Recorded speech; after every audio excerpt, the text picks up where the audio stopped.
le Transformers leader class du Decepticons le plus fou des Decepticons. Je parle bien sûr de Shockwave dans la gamme Siege de Netflix. Donc voici Shockwave sous sa forme vaisseau. Donc pour ce qui est de cette figurine, on a le droit à 2 modes vaisseau, donc un avec son armure et une autre sans l'armure, et un troisième mode plutôt, mais ça c'est plus un fan mode, donc il se transforme en un pistolet. Donc pour le premier mode, donc avec l'armure, on a le droit à un très gros vaisseau. Alors le vaisseau en lui-même est à la fois très beau et à la fois hyper moche. Alors je vais m'expliquer. C'est que le vaisseau, quand on regarde, on va dire de loin, il est plutôt beau hein, à l'arrière, avec beaucoup de propulseurs, la tourelle là au-dessus. On a à l'avant 2 gros canons avec une sorte de, je sais pas trop ce que ça peut être à l'avant. Donc il est très beau. Mais quand on s'attarde sur les petits détails, bon là c'est littéralement le torse, là les articulations des jambes. On a quoi d'autre en dessous? Bon bah là par exemple c'est littéralement les pieds. Hein. Il n'y a pas de système, non, c'est littéralement les pieds. Donc c'est vraiment pas top du tout. Mais sinon le vaisseau honnêtement est pas si moche que ça. Hein. Quand on compare à Soundwave qui ressemble juste strictement à rien, là on reconnaît un peu une sorte de vaisseau alien. Donc franchement il est plutôt simple et vraiment pas mal du tout. Donc pour ce qui est de son deuxième mode véhicule, on va dire, donc on a juste à enlever donc c'est les propulseurs sur les côtés de cette manière. Hop, voilà. Et on n'a plus qu'à enlever donc c'est les côtés. Donc d'abord on va déclipper cette partie là de cette manière. Alors ça fait pas, c'est un peu parade de la transformation, mais on va dire que si on veut un autre mode sans la grosse armure, ça ressemble à ça, à un vaisseau vraiment pas beau du tout. Je me dis vite fait, ceux qui ont acheté la figurine d'occasion et qui n'ont pas eu le droit à l'armure ont dû être vachement déçus de voir la tronche qu'il a, parce qu'il est vraiment hyper moche. Pour ce qui est donc, on va dire, des points positifs sur le véhicule en lui-même, bon bah, comme on peut le voir, il y a quand même pas mal de petits détails, hein, un peu par-ci par-là. Il est plutôt solide, il paraît pas comme ça, mais il est vraiment compact et très résistant. À l'avant, bon, ça c'est vraiment le truc que j'aime beaucoup, c'est même si je sais pas du tout ce que ça peut être, c'est très bien détaillé, il y a de la texture, c'est pas juste un truc avec une grosse plaque transparente, non, il y a vraiment de la texture, tout ça. C'est vraiment beau. On a ça, alors ça je sais pas trop où ça vouloir être. On a des petits canons là, hop, ça veut bien faire le zoom. Des petits canons, voilà, comme je disais, vachement bien détaillés, il est propre. Hop. Pour ce qui est de cette zone, bon bah on a le petit œil de Shockwave, donc normalement son visage est quelque part là-dedans. Et donc du coup, bon bah là c'est littéralement son visage, enfin son œil plutôt, pour pouvoir se diriger. Les gros points noirs plutôt, que je dirais, bon bah c'est littéralement le torse visible ici et les pieds qui ne sont pas du tout cachés. Mais bon, ça c'est... Voilà. Je dirais pour un mode cybertronien, c'est pas trop un problème en soi. Parce que même si, voilà, le but c'est d'avoir des véhicules, on va dire, logiques, le fait qu'il soit sur Cybertron et le fait qu'il n'ait pas besoin de se cacher, honnêtement, ça va. Mais c'est vrai qu'ils auraient pu quand même, pour un mode qui de base dans la série ne se transforme pas du tout, hein, faire en sorte quand même que les pieds puissent, je sais pas moi, se déplacer sur le côté et se clipper là. Ça aurait caché un peu les pieds, mais bon, c'est pas grave. On fait avec. Donc pour la transformation, elle est assez simple. Donc j'ai d'abord on va dire, enlever l'armure principale. Donc ensuite, on va donc c'est enlever le câble juste ici. On va replier les sortes d'ailettes, ou je sais pas trop ce que c'est censé être, de cette manière. On va déclipper vite fait les pieds, voilà. On déclipe donc la tourelle, puisqu'elle est reliée au pied, voilà. Et là, la partie que j'aime vraiment pas du tout, me fait à la fois peur et elle me dérange, c'est que on doit déclipper donc cette partie-là, et vu comment ça tient, alors techniquement c'est solide, mais ça me fait quand même vachement peur à chaque fois. On n'a plus qu'à redresser les pieds, donc c'est un, voilà, c'est comme ça, voilà. Je sais même pas comment on peut appeler ça, se déplier sur le côté. On n'a plus qu'à refermer, donc on n'a plus qu'à clipper plutôt, c'est la tourelle sur le côté des jambes pour les refermer. De cette manière, on va dire, on n'a pas des jambes creuses, ce qui est plutôt bien. On retourne les pieds dans le bon sens, voilà, de cette manière. Et ensuite, on n'a plus qu'à, donc de l'autre côté plutôt, ouvrir donc ce petit panneau là. Hop, il cache donc les bras de cette manière. Hop, on les remet dans le bon sens. On referme le petit panneau. Hop, comme cela, ça veut bien. On le clip à l'arrière du dos. On n'a plus qu'à sortir la tête du robot de cette manière. Voilà, ça veut bien se clipper comme il faut. Et on n'a plus qu'à, pour terminer, accrocher ceci. Donc pour le mode robot en lui-même, bon bah il reprend, on va dire, trait pour trait ce qu'on a dans la série, vu que bon ils ont été adaptés directement des jouets. Donc on a le droit à un très beau Shockwave, hein. Je vais remonter un petit peu plus la caméra, voilà, ça sera mieux. On a le droit à un très beau Shockwave, hein, vraiment typé G1 avec pas mal de battle damage. Franchement, il est plutôt propre, vraiment magnifique. Le petit canon qui est dans, on va dire, sur le bon bras, contrairement à dans les films où je sais pas pourquoi ils ont switché de bras. Je pense qu'ils ont dû se tromper là-dessus, mais c'est pas grave. On a malheureusement un énorme backpack, mais bon, ça c'est vraiment le problème de toute la gamme Warfare Cybertron, hein. Ils ont des énormes backpacks. À l'arrière, on a cette pièce-là, on dirait des fesses. C'est vraiment trop chelou, c'est vraiment hyper moche. La tête, franchement, très bien sculptée. Honnêtement, je suis assez étonné d'ailleurs. C'est que la tête en elle-même est vraiment hyper bien sculptée, remplie de détails. Et le truc que j'adore dans les figurines Transformers, c'est ça. Alors ça se voit pas trop bien, mais à l'arrière, le petit plastique là, transparent jaune qui fait briller les yeux à la lumière, ça c'est un truc que j'adore et que je suis vraiment déçu que bah malheureusement les figurines actuelles d'aujourd'hui ne le font presque plus. Parce qu'à l'époque des jouets, des premiers films, enfin même des films de manière globale, du premier jusqu'au troisième, ils avaient ce système-là. Et depuis, malheureusement, c'est directement des yeux peints. Donc ça, c'est légèrement dommage. Mais bon, on peut pas y faire grand-chose. Donc pour ce qui est de la tête, j'ai dit tout ce qu'il y avait à dire. Pas mal de petits détails un peu par-ci par-là. Bon bah voilà, c'est du classique, hein. Pour ce qui est des articulations, alors la tête sur ball joint, donc elle peut tourner librement. Enfin, un ball joint, alors il est caché en dessous là.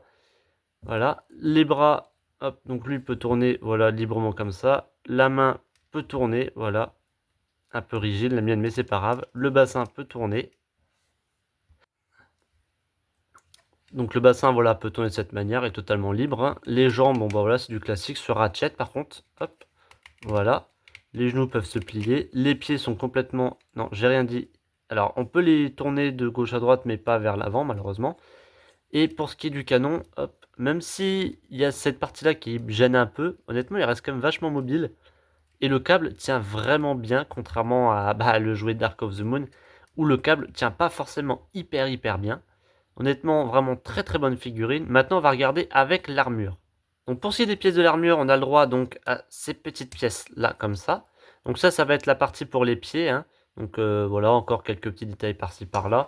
Ça va être pour les épaules, hein, avec l'aileron, je sais pas trop pourquoi, et un canon. Et enfin, on a le droit à cette pièce là qui sert pour le dos, on va dire. Donc on va commencer par replier cette pièce là de cette manière. On va prendre donc le robot et il faut trouver le bon sens pour pouvoir mettre l'aileron, parce que bon bah si on se trompe de sens, ça va pas le faire. Voilà. Donc on va d'abord donc c'est retourner le canon pour qu'il soit, on va dire, pas une gêne lorsqu'on installe, voilà, de cette manière. Ensuite, ça c'est l'épaulette. Donc ce qui est un petit peu chiant des fois, c'est avec cette pièce là qui gêne un petit peu, mais bon, c'est pas encore trop grave. Voilà. On clip ça comme il faut. Ensuite, on peut rabattre, voilà, de cette manière sur le bras. Hop, on fait pareil de l'autre côté. Donc on replie dans ce sens-là. Voilà. On reclipe. Voilà, de cette manière. Pour les pieds, donc on a juste à remonter donc l'aileron et à mettre le côté plat vers l'intérieur. Comme ça, moi, ça gêne pas avec l'aileron. Voilà. On fait pareil avec celui-ci. Hop, voilà. Maintenant, pour le dos, donc là, on va devoir clipper ça par... Enfin, ça se clip pas du dessous, mais bon, on va dire que... Voilà, hop. Alors, c'est un peu chiant à mettre des fois, je dois le dire. Hop, on a des petits rebords là sur les côtés, on doit les clipper dedans, de cette manière. On remonte ça, hop, histoire que ça gêne pas. Et donc là, on a le Shockwave avec l'armure, hop, si ça veut bien se mettre dans le bon sens. Voilà, alors, comment dire? Il apparaît pas dans la série, c'est juste histoire de lui donner un super mode et principalement, je pense aussi, un mode véhicule potable. Donc on a le droit à un Shockwave beaucoup plus grand, beaucoup plus massif, avec une plus grosse capacité, avec une plus grosse puissance de feu, puisqu'il a le droit à 2 canons supplémentaires et je suppose un moyen de se déplacer dans les airs, hein. Sinon je vois pas trop l'intérêt d'avoir un énorme backpack. Bon bah, honnêtement, je sais même pas ce qu'on peut dire de plus, hein, c'est pas vraiment très beau. Ça donne un Shockwave, scarabée, on dirait vraiment, je sais pas, soit une sorte de scarabée, soit je sais même pas vraiment, j'ai pas les mots en fait pour décrire ce que c'est que ce truc. Mais honnêtement, c'est pas si moche que ça, c'est pas beau, mais c'est pas moche. C'est compliqué honnêtement, comme je dis, ça ressemble à une sorte de d'araignée scarabée chelou. C'est vraiment spécial. Mais honnêtement, il est plutôt propre, hein, et plutôt solide. Bon, les articulations sont pas trop gênées, ça qui est pratique. Parce que bon bah comme on voit des fois avec certaines figurines, on a le droit à mettre des trucs par-dessus. Bah des fois ça gêne beaucoup les articulations. Là non, ça va, c'est assez tranquille. Donc bah, de manière globale, c'est une très très bonne figurine, hein, voilà. Donc maintenant on va passer, donc c'est au mode secret, enfin plutôt le fan mode qui se transforme en pistolet. Donc pour son mode pistolet, on va d'abord commencer par déclipper donc son câble de cette manière, voilà. On va rentrer sa tête. Donc la plupart de la transformation ressemble beaucoup à sa transformation, on va dire, de base, hein. Donc voilà, on va sortir donc avec, on va y rentrer donc les bras vers l'intérieur de cette manière. Voilà, hop. On rentre les bras, on referme le capuchon de cette manière, comme ça tout est bien clippé. Pour les jambes, donc on va d'abord les retourner de cette manière, voilà. On va sortir, donc c'est les, on va dire son sorte de viseur, enfin son viseur, son antenne, hein, de cette manière. On va tout clipper de cette manière, hein, exactement comme pour le mode véhicule classique, sauf que bon bah là on transforme dans le mauvais sens, on va dire. Voilà. Alors c'est parfois un petit peu galère à clipper tout ça. Voilà, on va ravancer légèrement les jambes, on va remonter cette pièce au maximum, comme ça nous fait une sorte de gâchette. Maintenant on va partir donc sur le, on va avoir besoin donc c'est des accessoires pour former le reste. Donc on va prendre donc son sorte de backpack, hein, de ce sens, dans ce sens-là.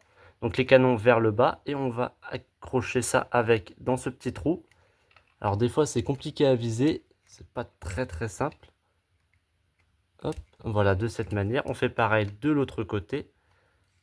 Il faut que ça tienne correctement quand même, parce que des fois ça tient pas forcément très très bien.